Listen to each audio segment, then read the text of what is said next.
The week on a safety note for the oil and gas sector in Nigeria, industry experts gathered to compare notes on driving sustainability through improved stakeholders' environmental stewardship, gas flaring, oil-fueled waste management, safe travel to offshore rigs, which have recorded fatal incidences, are the focal areas to which the Minister of State starts on a firm footing.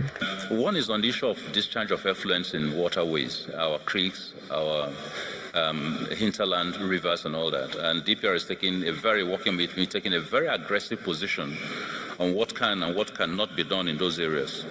They've therefore developed what they call the progressive discharge deterrent charge, which will enable us to charge you. Instructed DPR that from 2019, those progressive charges will come back on stream. So oil companies are advised that there's a need to begin to pay attention to this. There was a helicopter crash. And out of the 10 people who were there, 4 were expatriates, 6 were Nigerians. All 4 survived, the 6 Nigerians died. I've also directed that effective January of 2019, DPR should put its weight of enforcement on this. And I'd like to see progressively what oil companies are doing in terms of training their workers before they go offshore. Regulations are a key component, and you are likely asking, so what is happening to the most prolonged piece of legislation for the industry? On behalf of the Vice President, Dr. Kachiku has this to say. While there have been varied reactions to Mr. President's recent decision to return the PIGB to National Assembly for slight amendments, permit me to state unequivocally that this administration remains fully committed to the passage of the PIGB.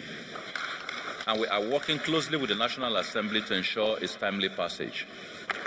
The Department of Petroleum Resources is often referred to as the industry police. How much have they brought to bear in terms of sanitizing the space? The industry is dynamic, and so we follow this dynamism. And from time to time, call the industry to exchange views and ideas, so they know when the DPR is coming up with new standards for compliance. They do. 311 spills for 1 year. We should be concerned about the volumes, not the number of spills, because the number of spills is proportional to the level of activities. Operations are increasing, in the offshore and in the near shore, also in the land. So there is, as a matter of necessity, should be some oil spills. But most of these numbers are mystery spills from the moving vessels. So I think exponentially the number of spills is coming down. While all that subsists, there's a huge opportunity set to be locked in the policy design to capture and process flared gas on a commercial traction for power supply. The federal government says investors are invited in this direction. Olu Phillips, Channels Television News.